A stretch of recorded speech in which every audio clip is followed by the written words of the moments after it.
Assalamualaikum warahmatullahi wabarakatuh. Perkenalkan, nama saya Alia Nur Nafiah dengan NIM I0002500995.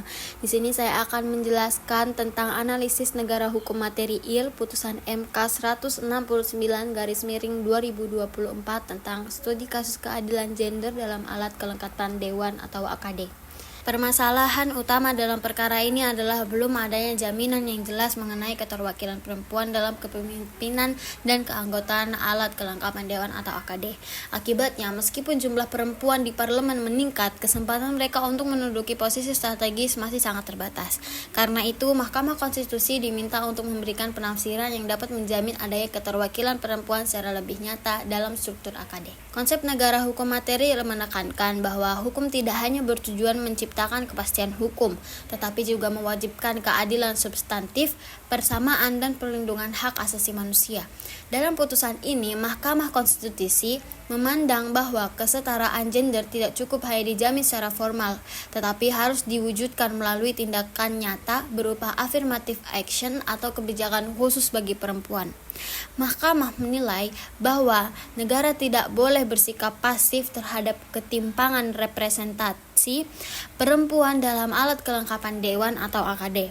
Oleh karena itu, hukum harus digunakan sebagai sarana untuk menciptakan kesempatan yang setara dan memperbaiki ketidakadilan yang telah berlangsung lama. Hal ini menunjukkan bahwa Indonesia menganut konsep negara hukum material yang lebih mengutamakan keadilan daripada sekadar kepatuhan terhadap aturan tertulis. Kemudian, konsep rule of law dalam putusan ini tercermin melalui 3 prinsip utama, yaitu validitas norma. Suatu norma hukum tidak hanya harus sah secara formal, tapi juga harus sesuai dengan nilai-nilai konstitusi, hak asasi manusia, dan prinsip persamaan norma yang menimbulkan ketidakadilan dan dapat dipuji dan diperbaiki melalui Mahkamah Konstitusi. Mahkamah Konstitusi sebagai guardian of the constitutions. Mahkamah Konstitusi berfungsi sebagai penjaga konstitusi yang memastikan setiap undang-undang sejalan dengan UUD 1945 serta melindungi hak-hak konstitusional warga negara, termasuk hak perempuan untuk memperoleh kesempatan yang setara dalam lembaga perwakilan.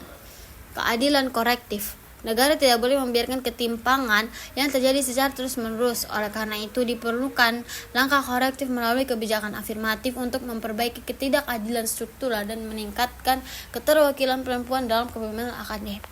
Kesimpulannya, putusan MK nomor 169 PUU XXII 2024 menunjukkan bahwa hukum tidak hanya berfungsi sebagai aturan yang memberikan kepastian, tapi juga sebagai instrumen untuk mewujudkan keadilan, kesetaraan, dan perlindungan hak konstitusional sesuai dengan prinsip negara hukum material dan rule of law.